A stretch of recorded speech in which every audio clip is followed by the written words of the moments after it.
Puji Tuhan ya untuk teman-teman remaja yang sudah bersama-sama dengan saya dari tadi pagi ya. Dan udah gitu menyanyikan lagu dengan akapela ya. Nyanyi akapela itu nggak gampang Bapak Ibu saudara yang terkasih ya. Karena latihannya juga nggak tahu berapa lama ya Ibu Ria dan juga teman-teman Fidelis. Nah tentu kita bersyukur hari ini saudara yang terkasih bahwa remaja dan juga saya lihat segelintir anak-anak juga ada di tengah-tengah kita. Shalom Bapak Ibu saudara yang terkasih. Boleh Bapak Ibu tangannya keluar begini dan juga teman-teman remaja tangannya seperti ini. Kalau Anda nggak bisa jangan-jangan ada masalah pengapuran. Ada masalah tulang ya. Nah ini artinya adalah damai sejahtera dari Allah Tritunggal beserta dengan saudara-saudari semua. Ini gestur yang kuno. Nah tentu saya bersyukur sekali I see my spiritual granddaughter comes to Jakarta ya. Alicia, hai. Ya bersyukur sekali anak-anak meskipun gak banyak ya tapi ada bersama-sama dengan kita.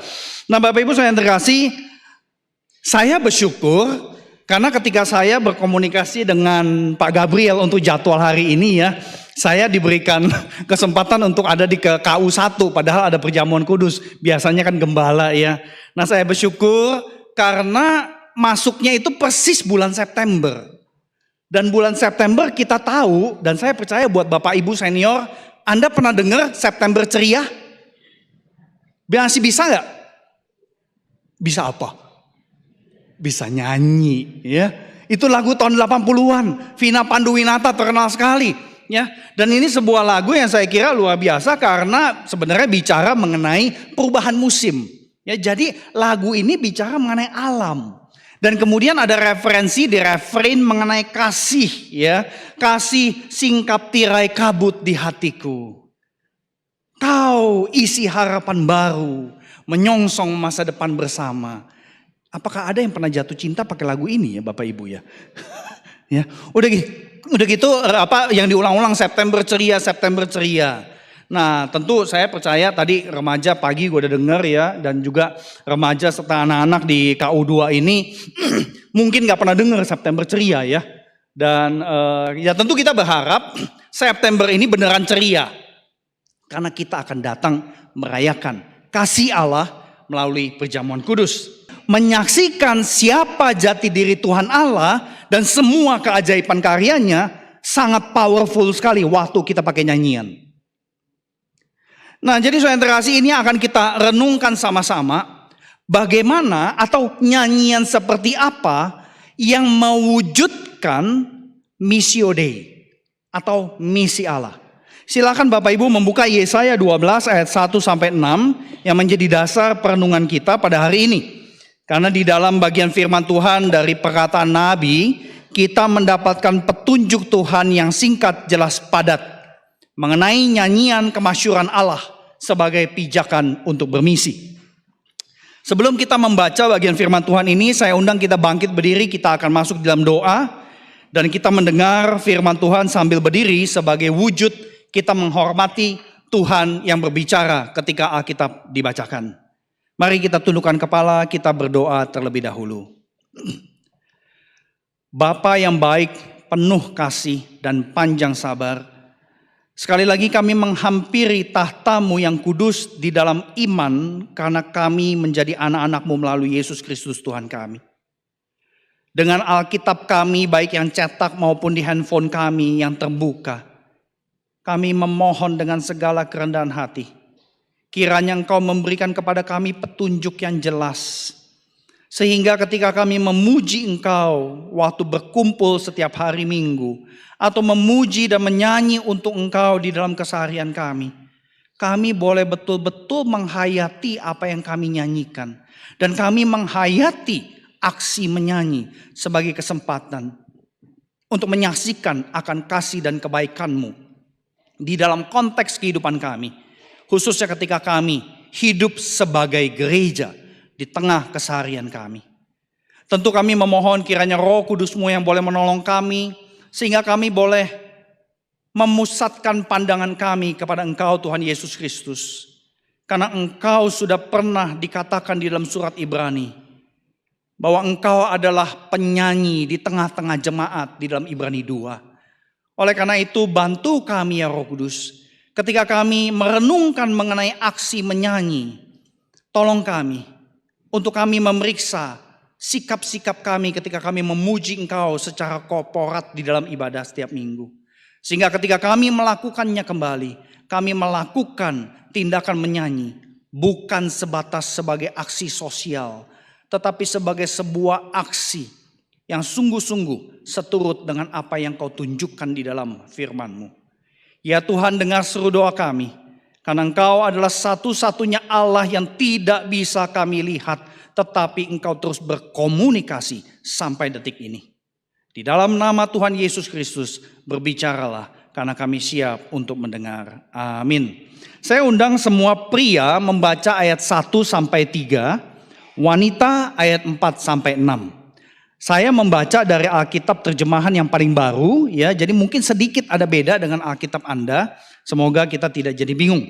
Pria ayat 1-3, wanita 4-6, demikian firman Tuhan. Pria, pada waktu itu engkau akan berkata, aku mau bersyukur kepadamu ya Tuhan, karena sungguh pun engkau telah murka terhadap aku, murkamu telah surut dan engkau menghibur aku.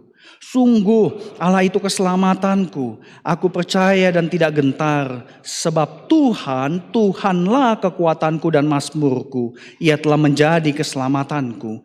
Kamu akan menimba air dengan kegirangan dari mata air keselamatan.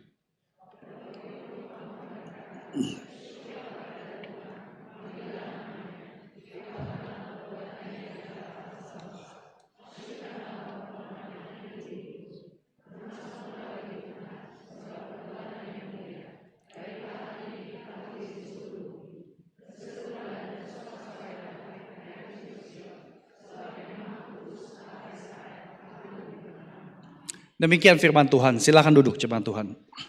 Saudara yang terkasih, Yesaya 12 kalau kita hubungkan ke Yesaya 1-11 ya. Pasal yang kita baca tadi itu kan cukup pendek ya. Tetapi ini adalah klimaks dari rangkaian kata-kata Allah melalui Nabi Yesaya yang isinya adalah gugatan Allah atas dosa Israel plus janji pengharapan kalau Israel bertobat. Nah, kalau kita perhatikan saudara yang terkasih, Yesaya itu dibuka dengan Allah mendakwa Israel atas satu dosa utama, yaitu dosa penyembahan berhala. Kita paling suka ayat 18, sekalipun dosamu merah seperti kirmizi akan jadi putih dan seterusnya. Kita suka ayat itu. Tetapi ayat-ayat sebelumnya menjelaskan ada pemberhalaan saudara yang terkasih.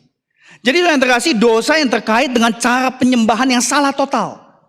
Nah, oleh karena itu waktu kita mencoba merenungkan Yesaya 12, kita perlu cukup menyadari jangan-jangan ada nyanyian yang menjadi berhala. Ada cara menyanyi, ada cara kita melakukan ibadah yang kemudian sudah jadi berhala buat gereja. Ini yang kita mesti aware saudara yang terkasih. Nah, kemudian bukan cuma Tuhan mendakwa, tapi Tuhan juga memberikan penghiburan. Ya, ada dakwaan, ada pengumuman mengenai hukuman, tetapi Tuhan kasih tahu enggak seterusnya dihukum. Yesaya 2 diumumkan mengenai pengharapan masa depan di mana bangsa-bangsa akan datang menyembah Allah Israel. Jadi penyembahan sebagai sebuah pijakan bermisi itu sudah muncul di Yesaya 2, saudara yang terkasih. Nah, saudara yang terkasih, kemudian Yesaya 3 itu lebih tajam lagi. Ternyata dosa penyembahan berhala itu biang keladinya adalah pemimpin. Pemimpin agama Yahudi pada waktu itu. Pemimpin di bait suci. Para ahli Taurat dan sebagainya. Mereka yang tidak mengajarkan umat apa arti penyembahan yang sesungguhnya bagi Allah Yahweh. Itu Yesaya 3 dimunculkan. Setelah itu Tuhan menyatakan penghukuman bagi mereka, yaitu umat Allah yang congkak. Dan itu ada di Yesaya 4. Lalu kita dibawa kepada satu nyanyian pertama di dalam Yesaya. Yesaya 5. Di Yesaya 5 ada lagu. Kemudian di Yesaya 12 lagu kedua muncul saudara yang terkasih.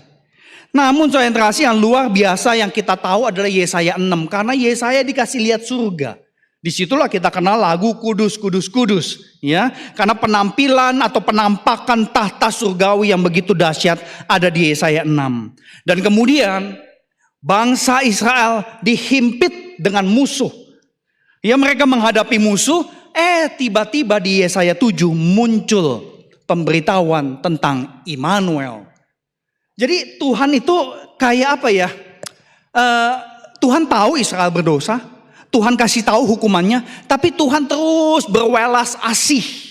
Ya, ingetin bahwa kamu gak akan dihukum selamanya. Bertobat, bahkan Tuhan kasih janji datangnya Immanuel. Bukan cuma 1 kali, tetapi 3 kali. Yesaya 7, kemudian Yesaya 8, Yesaya 9 itu jadi 1, dan terakhir Yesaya 11 mengenai tunas Isai. Ada raja yang akan duduk di tata pemerintahan Daud selama-lamanya. Dan ini sebuah pengumuman yang luar biasa sekali buat umat Israel yang dihimpit oleh musuh, yang mengalami pergumulan dan ancaman dari negara-negara tetangganya. Jadi seluruh rangkaian nubuatan itu sampai pada puncaknya di nyanyian Yesaya 12. Dengan kata lain, kalau kita perhatikan ayat 1 sampai 3, di situ firman Tuhan dengan eksplisit mengatakan, aku mau bersyukur. Allah itu keselamatanku, mazmurku, kekuatanku. Semua ungkapan ini mau mengajarkan bahwa nyanyian di dalam Yesaya adalah sebuah ajakan mengungkapkan perasaan syukur yang personal. Tetapi syukur bukan semata-mata karena dapat ini, dapat itu, dapat janji, bukan. Tetapi syukur akan masa lalu. Syukur karena mengalami keselamatan dari Tuhan. Nah, saudara yang terkasih, referensi aku, kita perlu hati-hati sekali, ya. Kita tidak boleh memaknainya secara individualistik. Jadi referensi aku di sini bukan dalam artian nyanyi itu sendirian di kamar mandi, ya. Di kamar, apalagi buat kita yang selalu merasa kagak bisa nyanyi gitu kan, paling enak kan nyanyi sendiri, kagak ada yang dengerin kan. Tapi sebenarnya Tuhan mendengar nyanyian itu. Jadi aku di sini bukan bersifat individualistik, ya, bukan nyanyian-nyanyian seperti yang tadi saya contohkan.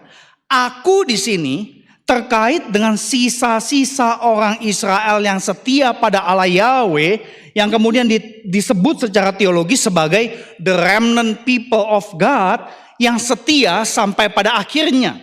Jadi pada saat dikatakan aku bersyukur, itu menunjuk kepada satu orang pribadi yang sifatnya representatif terhadap satu umat Israel, di mana satu orang pribadi ini menyatakan syukur atas keselamatan.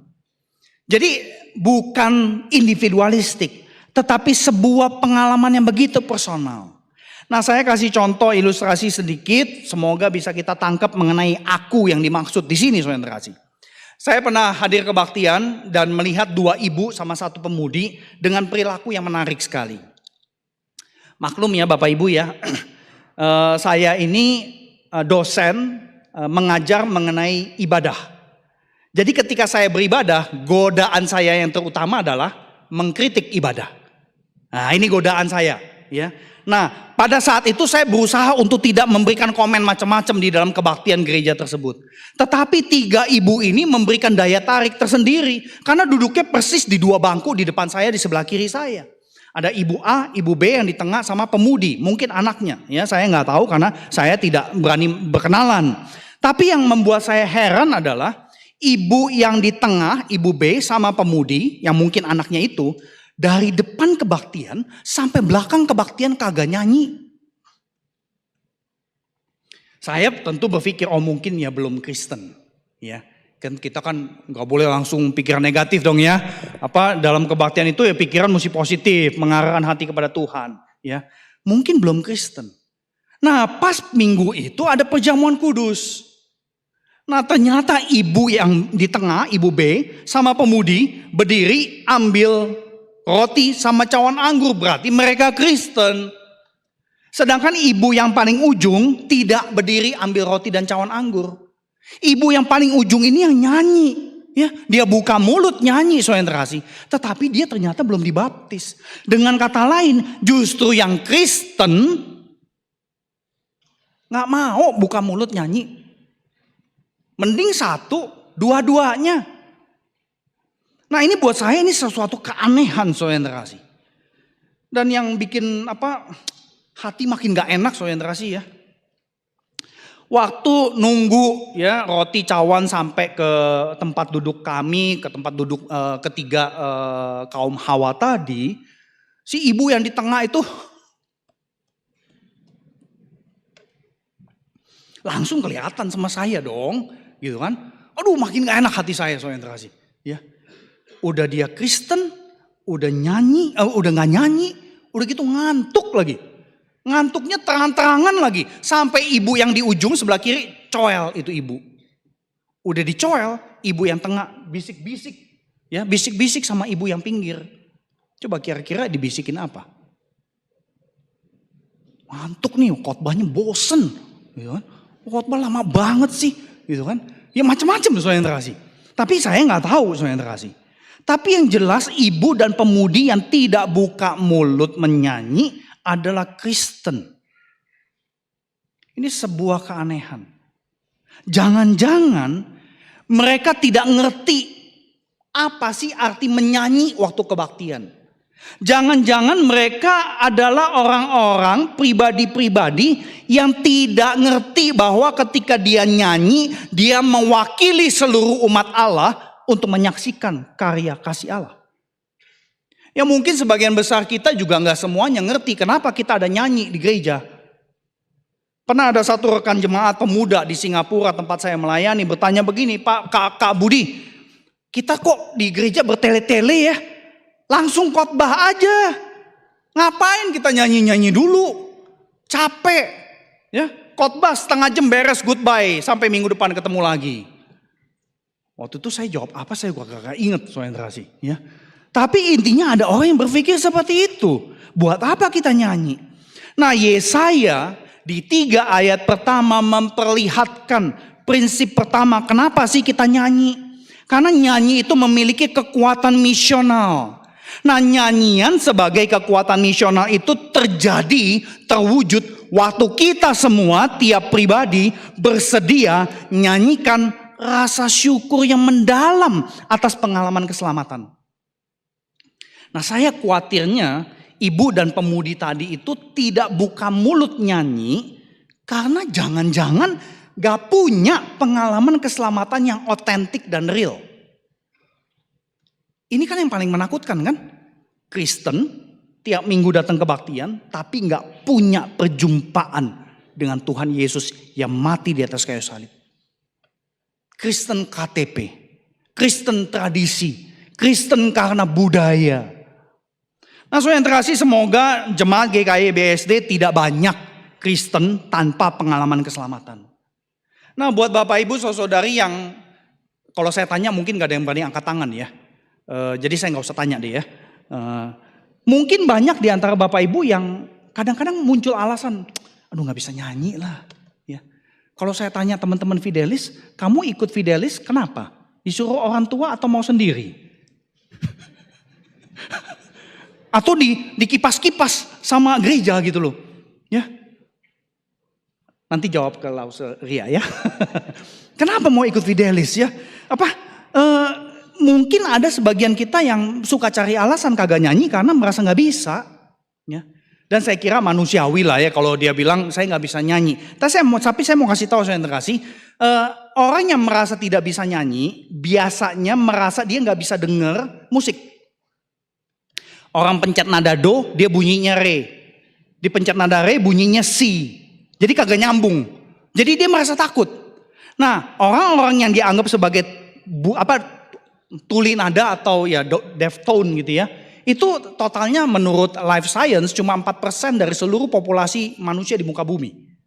Nah, orang yang tuli nada itu memang ada isu neurological disorder di dalam dirinya dan ini diturunkan dari keluarga. Ya istilahnya itu amusia. Tapi tuli nada artinya gini loh, dipencet do, dia nggak bisa ikutin bunyi. Nah kalau di dalam lagu kan nggak cuma do, ya ada do re mi fa sol la si do, bawa bolak-balik variasi macam-macam, dia pusing dengerin variasi tinggi nada yang berbeda-beda. Nah tetapi kalau diajarin cuma 3 nada, mungkin dia bisa dengar. Nah kami alami ini di STTRI, saudara yang terkasih. Bagi kami waktu pertama kali join sama STTRI tahun 2017, kemudian 2018, banyak mahasiswa merasa kagak mau nyanyi, ya, nggak mau nyanyi karena merasa nggak bisa nyanyi. Dan memang ada 2-3 orang dipencet nada, mengsong, beda bunyinya sama piano, ya. Tapi kemudian ada satu rekan mahasiswa yang kita minta untuk ajarin. Tiap hari 10 menit aja bunyiin do, suruh dia ikutin. Bisa tuh pas lulus. Ya, jadi saudara yang terkasih, kalau Anda merasa nggak bisa nyanyi, jangan-jangan itu iblis lagi usik-usik kamu supaya nggak usah memuji Tuhan di dalam corporate worship. Nah, saudara yang terkasih, yang terpenting adalah kita mau belajar menyanyi kalau kita merasa tidak bisa menyanyi, ya. Dan kita bisa belajar dari kanan kiri kita yang mungkin dianggap jago nyanyi. Jadi bagi Bapak Ibu yang jago nyanyi, nyanyi yang kenceng. Ya. Saya nggak lupa satu pengalaman waktu studi di Amerika di daerah Boston. Kami Chinese ya cuma sepasang gitu ya, ke gereja yang paling dekat jalan kaki 45 menit dari kampus ke gereja, ya 45 menit jalan kaki. Dan kemudian sampai di situ semuanya bule. Tapi lagunya sama. Ya, lagu hymn yang kami juga tahu, saya nyanyi memuji Tuhan ya. Sampai selesai kebaktian, satu keluarga di depan kami nengok belakang. Wah, I'm so blessed with your singing. Mau gak makan di rumah kami? Itu pas Paskah, saudara kasih. Jadi nyanyi memuji Tuhan dan malah memberkati jemaat yang ada di situ, diundang makan. Nggak taunya di rumah dia deh saya disuruh nyanyi lagi, saya malu, saudara kasih. Ya. Saya bilang sama keluarga itu, aduh jangan ya. Saya bukan solois dan sebagainya. Tapi intinya saudara kasih, menyanyi itu mengungkapkan rasa syukur. Rasa syukur yang real ya. Bukan rasa syukur yang dibuat-buat. Rasa syukur yang otentik dan real. Dan iman Kristiani bukan iman tanpa rasa syukur. Dan yang luar biasa, iman Kristiani itu adalah iman yang bisa dinyanyikan. Bahkan ada teolog yang mengatakan kalau kamu tidak bisa menyanyikan doktrin Kristologi, doktrin itu nggak ada gunanya. Karena cuma sampai di kepala, ya, nggak menyerap di dalam jiwa. Nah itu yang pertama, saudara yang terkasih, nyanyian memiliki kekuatan misional ketika nyanyian itu menyatakan rasa syukur yang mendalam atas pengalaman keselamatan. Yang kedua, nyanyian itu punya kekuatan misional ketika nyanyian menyuarakan pengakuan iman kita. Ini yang tadi saya sudah singgung. Bahwa kepercayaan iman yang tidak bisa dinyanyikan tidak berharga. Sebab nyanyian adalah salah satu format aplikasi kebenaran iman. Nah kalimat ini mungkin saudara anggap terlalu berlebihan ya. Masa sih? Kepercayaan Kristen yang tidak bisa dinyanyikan menjadi kepercayaan yang tidak berharga. Masa sih begitu? Nggak terlalu ekstrim tuh. Nah saudara yang terkasih, kalau kita perhatikan baik-baik Yesaya 12 tadi, Nabi Yesaya itu menunjukkan pikiran Tuhan bahwa pengakuan iman yang tidak bisa diverbalisasi dengan keindahan musik, tidak bisa diresapi mendarah daging sebagai identitas. Nah memang kita tidak melihat notasi musik di Yesaya 12. Tetapi di dalam riset musik yang ada di dalam Alkitab, sudah ada scholar di Eropa yang mendapati musiknya seperti apa di dalam kitab Mazmur dan sebagainya. Musik Yahudi tentunya, saudara yang terkasih. Tapi saudara yang terkasih, pengakuan iman yang tidak bisa diverbalisasi dengan keindahan musik, tidak bisa meresap menjadi bagian identitas kita sebagai umat yang sudah ditebus. Oleh karena itu, apa yang kita nyanyikan mencerminkan apa yang kita percayai. Nah, semoga teman-teman Fidelis nyanyi 2 kali akapela. Semoga teman-teman meresapi apa yang dinyanyikan, ya. Betul-betul mencintai Tuhan. Dan siapa tahu ketemu cinta sejati di dalam. Itu pengalaman saya sama Semuli dia, ya. Kami pelayanan itu mulainya dari paduan suara remaja, ya, namanya Gracia waktu itu, ya, di GKI Bungur, ya. Tapi saya masuk paduan suara bukan karena dia ya, Karena enggak begitulah, saya emang enggak sejelek itulah saudara kasih. Ya. Tapi intinya kami bertumbuh, minimal saya datang bukan dari keluarga Kristen, saya belajar, oh Kristen kayak begini ya, oh maksudnya begini, itu banyak dari lagu. Ya, saya bersyukur Tuhan satukan kami setia, dan itu pelayanan hampir semuanya paduan suara, vokal, grup solois dan sebagainya. Dan by the way saya juga pernah juara nyanyi ya di sekolahan, ya juara 3. Nyanyi, Bapa ku persembahkan tubuhku. Juara 3 saudara kasih. Gak ada yang nyangka kan? Nah saudara kasih, jadi semoga teman-teman remaja boleh terus setia di dalam pelayanan memuji Tuhan. Tapi yang terpenting adalah yang satu ini. Nyanyikan apa yang kita percaya dan percayalah apa yang kita nyanyikan. Kelihatannya gimana? Kita itu percaya atas apa yang kita nyanyikan. Coba Anda Bapak Ibu perhatikan tadi ekspresi mereka gimana. Muka mereka gimana? Kelihatannya mereka percaya gak atas yang dinyanyikan? Susahnya tuh kita gereja tradisional ya, kalau nyanyi semuanya pakai map sih ya. Tapi masalahnya kalau disuruh hafal tambah stres mereka. Udah nyanyi akapela, hafal, notnya mesti hafal, kata-katanya mesti hafal gitu ya. Tapi memuji Tuhan yang bisa menunjukkan apa yang kita percayai, memang paling bagus ya kagak pegang teks saudara kasih. Ya. Makanya maaf, gereja-gereja teman-teman kita harismatik itu para WL-nya itu gak ada yang pegang teks. Tapi curang juga di depan ada monitor ya, ada teks saudara kasih. Jadi kita jangan dibohongin juga saudara kasih. Nah bagusnya kita di sini ada 3 saudara kasih.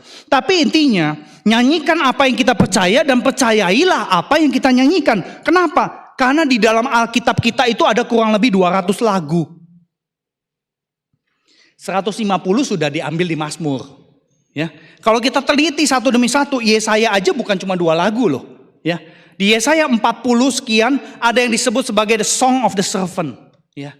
Dan masih banyak lagi lagu-lagu di dalam Alkitab. Dan yang luar biasa, apa yang kita baca Yesaya 12 menggemakan lagu zaman dulu. Dari Keluaran 15. Keluaran 15 itu bangsa Israel habis lewatin laut Tebrau. Mereka selamat akhirnya dari Mesir. Begitu selesai Mesir hancur ditenggelamkan Tuhan. Mereka memuji Tuhan. Mereka menari atas keselamatan yang mereka peroleh dari Tuhan. Jadi waktu Yesaya menyampaikan nyanyian di pasal 12. Sebenarnya Yesaya ini nunjuk ke belakang. Keluaran 15. Kenapa? Karena Anda perhatikan kata-katanya itu sama persis. Yesaya sama Keluaran, Tuhan itu adalah keselamatanku, kekuatanku, mazmurku. Ya. Kemudian ada ajakan bermazmurlah, menyanyilah, sama persis. Dengan kata lain, dengan kita menyanyi, sebenarnya tindakan menyanyi adalah wujud kesadaran rohani bahwa kita nggak mau melupakan Tuhan dan karyanya. Kalau kita nggak nyanyi, kita lebih gampang lupa saudara kasih. Jadi menyanyilah dengan pemahaman, dengan kesadaran bahwa saya gak mau lupakan kasih dan cinta Tuhan dalam hidup kami sekeluarga. Jadi menyanyilah, bukan cuma di dalam kebaktian, tetapi di dalam keseharian. Nah Yesaya 2 bukan cuma nengok ke belakang, tetapi juga melihat jauh ke depan. Karena ada kaitannya dengan Wahyu 15 ayat 3-4. Wahyu 15 itu mencatat adanya orang-orang tebusan Allah yang menang dan memegang kecapi Allah lalu menyanyikan nyanyian Musa dan nyanyian anak domba. Setiap kali saya baca bagian ini ya, saya terus bertanya-tanya, kenapa alat musiknya cuma kecapi? Gak ada di antara kita yang bisa main kecapi. Ada gak yang bisa main kuceng di sini?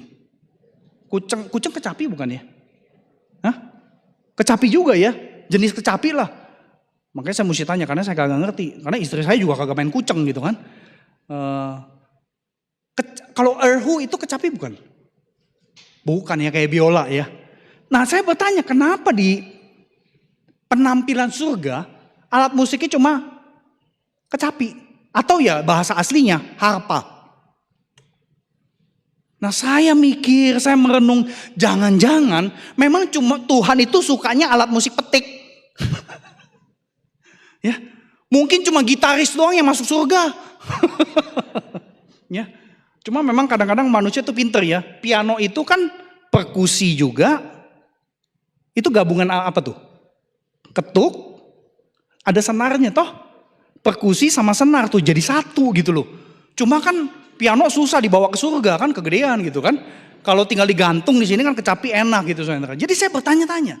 Tapi intinya yang saya mau Anda tangkap adalah Yesaya 12 waktu kita diajak menyanyi, mengucap syukur dan seterusnya, kita diajak melihat masa depan bersama dengan janji Allah. Dengan kata lain, waktu kita menyanyi sebagai satu umat, artinya kita beriman atas harapan eskatologis masa depan yang dijanjikan Allah itu gak mungkin hilang. Jadi waktu kita menyanyi sekarang, kita gak lupa Tuhan baik luar biasa. Tuhan berkorban. Pada saat yang sama waktu kita nyanyi, kita beriman Tuhan Yesus pasti datang kedua kali. Tuhan Yesus pasti bereskan segala macam laknat, air mata, gelap, penderitaan, kesusahan dan sebagainya. Jadi waktu kita nyanyi, kita itu menegaskan iman kita bahwa Allah tidak akan ingkar janji. Dia sudah janjikan bahwa dia akan datang dan beresin semua kerusakan di dunia ini. Dia akan lakukan itu. Semoga saudari melihat kaitan tersebut. Jadi Yesaya 12 ini tidak berdiri sendiri.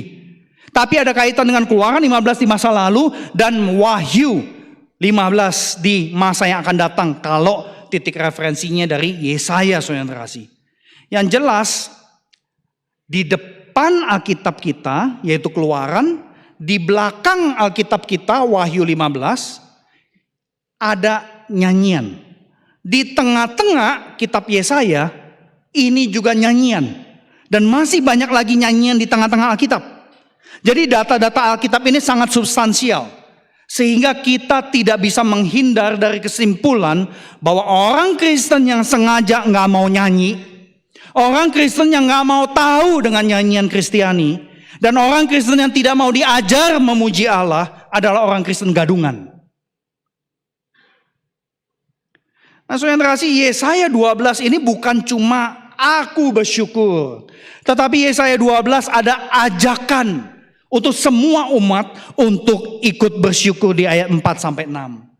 Jadi aku yang di ayat 1 tadi saya katakan ini representasi seluruh umat. Nah di ayat 4 pribadi itu ngajak semua komunitas untuk menaikkan syukur. Bersyukur kepada Tuhan artinya menceritakan reputasi Tuhan. Dan kemudian menceritakan reputasi Tuhan itu sama dengan memberitahu perbuatan Tuhan di antara bangsa-bangsa. Nah dari mana saya tahu ini reputasi Tuhan? Ungkapan masyurkanlah namanya yang tinggi luhur. Ini juga ada di kitab Keluaran pasal 15 tadi. Nah perhatikan nama Allah yang luhur. Nama adalah reputasi. Jadi waktu menyanyi kita menceritakan reputasi Tuhan. Nah masalahnya kalau kita nggak tahu siapa Tuhan, apa yang mau dinyanyiin? Nah saudara kasih ayat 5 kemudian di pasal 12 ini juga menegaskan hal yang serupa dengan ayat 4. Jadi sinonim artinya. Makanya sebenarnya Yesaya 12 ini cukup simpel saudara kasih. Intinya jelas. Ketika saudara dan saya nyanyi sendiri waktu di dalam kebaktian, setiap pribadi nyanyi itu ibarat Anda jadi pemimpin di bangku jemaat supaya teman-teman di kanan kiri depan belakang ikut menyanyi, mensyukuri anugerah keselamatan daripada Tuhan. Dan saudara kasih, jadi melalui menyanyi kita bukan cuma mengekspresikan rasa syukur mendalam atas masa lalu, anugerah keselamatan yang kita peroleh. Tetapi pada saat kita menyanyi sebagai satu tubuh, kita juga menyatakan pengakuan iman kita, plus kita beritahu kepada publik siapa Tuhan yang kita sembah. Nah istilah masyurkan ini yang penting saudara kasih. Masyurkanlah. Di dalam bahasa Ibrani artinya adalah make them remember. Buatlah mereka ingat. Gimana caranya buat mereka ingat? Pakai lagu, pakai nyanyian. Siapa mereka di sini? Mereka di sini adalah bangsa-bangsa. Jadi saudara kasih ayat-ayat ini bicara mengenai kesaksian lewat menyanyikan perbuatan Allah yang mulia. Oleh karena itu saudara kasih ayat 5 itu ditegaskan ya. Biarlah nyanyian syukur ini, nyanyian pengakuan iman ini, nyanyian yang isinya memberitahukan perbuatan Allah, biarlah nyanyian yang seperti ini diketahui di seluruh bumi. Ya. Jadi ini luar biasa sekali, Yesaya 12 ayat 5 ini. Jadi saudara yang terkasih, masyurkanlah Allah lewat nyanyian, artinya menyanyilah dengan isi nyanyian yang kasih tahu apa perbuatan Allah. Nah, kalau Anda jeli, ya khususnya mungkin buat teman-teman pelayan ibadah. Waktu kita menyanyi, kita seringkali diajak menyanyi bersukacitalah karena Tuhan, ya. Karena Tuhan apa? Kadang-kadang alasannya kagak lengkap, saudara kasih. Itu yang kita perlu hati-hati sekali. Nah, jelas sekali saudara kasih, kalau orang Kristen tidak mau nyanyi seperti cerita ibu dan pemudi yang di depan tadi, jangan-jangan memang dia sama aja gak mau bersaksi akan karya Tuhan. Karena dia menganggap menyanyi itu ya sebatas aksi sosial. Ya. Tidak, saudara kasih. Menyanyi menurut firman Tuhan, bukan sekedar aksi sosial. Nah, saya gak bisa mengulas ini lebih panjang, tapi saya ingat tanggal 30 September itu nanti ada malam puji dan doa ya, betul ya Ibu Ria ya. Nah, di situ akan ngomongin nyanyian lagi, saudara kasih. Jadi Anda siapkan waktu untuk ikut tuh malam puji dan doa. Nah, yang jelas saudara kasih, waktu kita menyanyi untuk menceritakan perbuatan Allah, untuk kasih tahu orang-orang perbuatan Allah, maka kita perlu perhatikan isi nyanyiannya apa. Kalau kita nggak perhatikan isinya ya nanti jangan-jangan pesannya nggak sampai, saudara kasih. Kalau nyanyian hanya fokus menyuarakan permintaan kita, perasaan kita, kemauan kita, maka nyanyian itu belum tentu memberi kesaksian tentang perbuatan Tuhan. Karena nyanyian itu dijiwai dengan jiwa narsis, seperti yang kebanyakan kita sekarang, generasi narsis, saudara kasih. Jadi saudara kasih, tantangan ini besar sekali buat kita. Karena banyak dari kita mungkin gak terlalu anggap penting menyanyi itu. Ya. Mungkin hanya pelayan ibadah, pengurus majelis gereja yang suka nyanyi yang menganggap penting. Tapi perhatikan, ini petunjuk firman Tuhan, bukan petunjuk manusia, bukan petunjuk segelintir orang, saudara kasih. Nah, saya menyadari bahwa banyak gereja yang umatnya juga suka nyanyi sama musik. Ya, juga banyak yang gereja seperti itu. Dan tentu banyak gereja tradisional yang menganggap kebaktian gerejanya kurang afdol karena nyanyinya kurang bagus, alat musiknya kurang bagus dan sebagainya. Dan banyak gereja waktu kebaktian itu 50% lebih waktunya adalah untuk nyanyi sama musik. Dan saya cukup sering lah ya memperhatikan teman-teman pelayan ibadah, pemusik band yang habis dia main band dan sebagainya, begitu dengar firman pada ngantuk ya, pada loyo ketika dengar firman. Ini menyedihkan sebenarnya ya. Nah, saudara kasih, yang perlu kita perhatikan dan kita waspadai, seringkali di gereja masalahnya begini nih. Kita menyanyi karena terpaksa. Karena udah di dalam gedung gereja, masa gak nyanyi gitu kan? Kalau gak nyanyi entah ada yang nengok saya gitu kan? Atau kita nyanyi karena dikotbahin supaya ikut nyanyi. Atau ada juga WL yang sangkin jemaatnya itu malas nyanyi, dia kesel di depan. Ayo dong semangat dong nyanyinya gitu kan. Sampai dimarah-marahin jemaatnya. Ada yang seperti itu juga. Macem-macem nih pengalaman-pengalaman di gereja. Tapi yang paling menyedihkan adalah kalau kita nyanyi tapi kita nggak percaya apa yang kita nyanyi. Lagi-lagi kelihatan di muka kita, saudara kasih. Kan ada ya orang-orang nyanyi mukanya datar gitu loh. Emotionless ya. Jadi kayak nggak ada relasi sama Tuhan. Ya. Jadi ini satu hal yang saya kira kita patut belajar sungguh-sungguh. Memeriksa diri waktu kita nyanyi itu sebenarnya kita berdialog sama Tuhan. Kita merespons kasih Tuhan pakai bentuk nyanyian. Nah, tentu nyanyian bukan satu-satunya bentuk, saudara kasih. Itu yang saya kira perlu ditangkap baik-baik. Nah, yang saya mau ingatkan kita semua yang kita perlu waspada, saudara kasih. Cukup banyak gereja yang tidak terlalu peduli dengan proporsi volume suara musik, dengan volume suara jemaat, dengan ukuran ruang kebaktian. Saya udah terlalu sering diundang jadi pengkhotbah tamu di mana saya merasakan musik itu menjadi driver di dalam ibadah. Jadi bukan firman yang ngedrive sebuah ibadah. Kenapa? Karena waktu musik masuk, kencengnya minta ampun. Padahal kita tahu manusia itu terbatas telinganya, Bapak Ibu. Dan semoga teman-teman remaja dan pemuda-pemudi memperhatikan hal ini juga ya. Karena buat kita yang pelayanan di depannya, kita semua pakai headphone loh. Ya kenceng musiknya, tapi semua tutup telinga. Karena supaya bisa komunikasi gampang. Nah kita jemaat di depan speaker. Jeger, kenceng minta ampun. Kalau telinganya nggak pecah udah bagus. Ya. Jadi kita perlu peka sekali akan hal ini. Jangan menganggap remeh proporsi volume tersebut. Yang sebenarnya terbaik adalah seperti yang Fidelis lakukan. Nyanyi nggak usah pakai alat musik. Ya. Tetapi musikalitasnya tidak hilang. Ya dong, tadi kan nyanyi ada nadanya kan. Bapak Ibu, bagus gak tadi nyanyi Fidelis? Bagus. Meskipun pada saat yang sama begitu ada suara yang keluar sedikit langsung kedengeran. Khususnya buat kita yang ngerti musik ya Bapak Ibu. Buat kita yang gak ngerti musik mah semua bagus. Ya. Nah, tapi intinya saudara tangkap baik-baik. Proporsi volume suara manusia tidak boleh ditenggelamkan oleh suara elektronik. Kalau itu yang terjadi, maka saudara dan saya kita tidak bisa saling mendengar. Karena petunjuk firman Tuhan itulah waktu kita nyanyi, kita saling bersaksi satu sama lain. Bagaimana kita bersaksi satu sama lain kalau suara sendiri aja kita udah gak bisa dengar. Karena musiknya kenceng minta ampun. Udah gitu WL di depan udah pakai mikrofon pun kita gak bisa dengar. Berarti udah terlalu kenceng. Jadi ini yang perlu kita peka sekali. Dan maaf saya sampaikan hal ini karena memang banyak gereja tradisional yang terus berusaha untuk menjadi kontemporer. Tetapi menjadi kontemporer yang bablas saudara kasih. Nah jemaat sulit sekali untuk saling mendengar nyanyian di sekitarnya. Pada akhirnya tidak terjadi kesaksian. Apalagi kalau di tengah kebaktian minggu ada orang yang masih ragu. Bahkan ada orang yang belum percaya Kristus. Bagaimana dia mau mendengar orang Kristen itu menyatakan ucapan syukur, menyatakan pengakuan iman, memberitahukan siapa Allah. Kalau suara di kanan kirinya aja dia gak bisa dengar.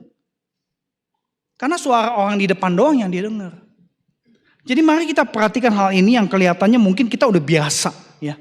Karena masuk dalam gereja dengan situasi kontemporer itu udah biasa hal seperti itu. Nah kita perlu waspada. Ketika menyanyi, jangan sampai kita menyanyi tetapi tidak menyaksikan perbuatan Allah yang ajaib dan mulia itu. Jadi hayati apa yang kita nyanyikan. Percayai apa yang kita nyanyikan. Oleh karena itu saudara kasih, jangan abaikan firman Tuhan hari ini. Firman Tuhan yang pendek cuma 6 ayat. Tetapi memberikan poin-poin yang patut kita pertimbangkan ketika kita melakukan aksi menyanyi. Nyanyikan kemasyuran Tuhan sebagai rasa syukur yang otentik dan real. Karena kita sudah mengalami anugerah keselamatan.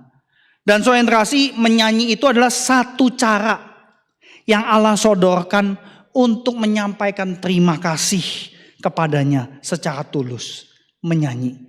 Kalau Anda merasa suara Anda tidak bagus, nyanyi setengah suara. Ya, kalau Anda merasa suara Anda mungkin mengganggu teman di kanan kiri, nyanyi dengan lembut, tetapi tetap buka suara menyanyi. Anda perhatikan, waktu kita menyanyi, kita tahu kita sehat apa enggak. Ngerti gak Bapak Ibu? Waktu kita menyanyi, kita tahu kita sehat apa enggak. Karena kalau Anda enggak sehat, Anda nyanyi akan ngos-ngosan. Karena tubuh kita diciptakan oleh Tuhan sebagai instrumen musik. Ya, kan tubuh kita banyak rongga. Gitar ada rongganya, resonansi, bunyi. Tubuh kita banyak lobang. Begitu ada getaran, udah gitu tubuh kita juga banyak air kan. Ada getaran, ketemu air, ketemu rongga, itu beresonansi. Tuhan ciptakan kita sebagai alat musik, saudara yang terkasih. Nah, jadi saudara yang terkasih, mari kita tangkap ini baik-baik. Sehingga ketika kita menyanyi, kita nyanyi dengan kesungguhan. Tapi yang terpenting yang terakhir adalah nyanyikan kemasyuran Tuhan sebagai sebuah wujud kita mau menceritakan perbuatan-perbuatan Allah kepada orang banyak. Dan pada saat kita lakukan itu sebagai satu tubuh, ini berapa ratus orang nyanyikan kebesaran Allah itu, nggak mungkin Roh Kudus nggak bekerja, saudara terkasih. Karena Roh Kudus sudah menaungi roh kita satu demi satu buat kita yang lahir baru. Sehingga pada saat kita menyanyi, Roh Kudus menyanyikan seluruh nyanyian itu, bekerja dengan heran, memenangkan jiwa-jiwa yang membutuhkan kasih Tuhan. Kiranya boleh kita tangkap baik-baik firman Tuhan pada hari ini. Sehingga kita melakukan aksi menyanyi. Bukan lagi sebatas aksi sosial. Tetapi aksi sesuai dengan petunjuk Tuhan di dalam kitab suci hari ini. Amin. Mari kita tundukkan kepala, kita masuk di dalam doa. Silakan jemaat berdoa secara pribadi. Merespons apa yang Tuhan berikan di dalam petunjuk firman-Nya. Buat Anda yang suka menyanyi. Apakah Anda menyanyi hanya karena hobi?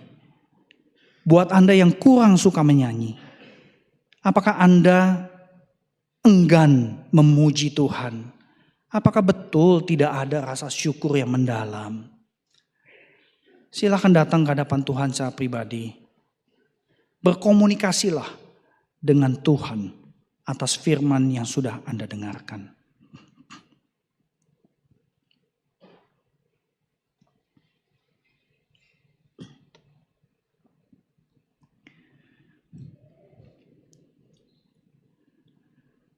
Segala puji syukur kami naikkan ke hadapan-Mu Bapa Surgawi.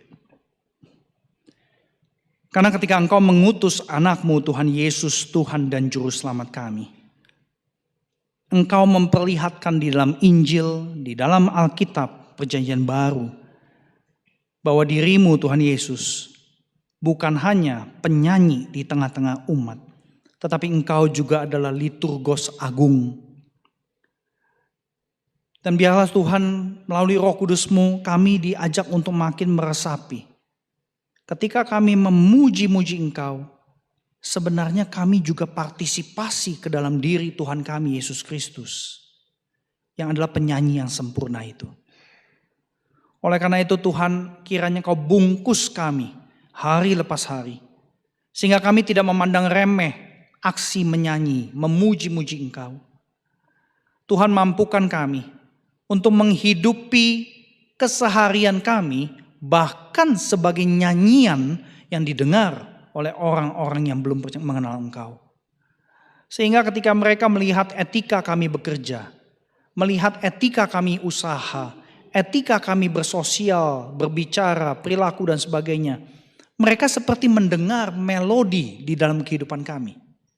Melodi yang real, yang otentik karena Engkau ada di dalamnya. Kami mohon pertolongan-Mu ya Roh Kudus. Karena kami melakukan tindakan nyanyi itu minggu demi minggu. Sehingga seringkali rutinitas membunuh makna. Oleh karena itu mampukan kami. Untuk tidak mengabaikan apa yang Kau ajarkan di dalam petunjuk firman hari ini. Dengar seluruh doa kami. Di dalam nama Yesus Kristus kami bersyukur. Amin.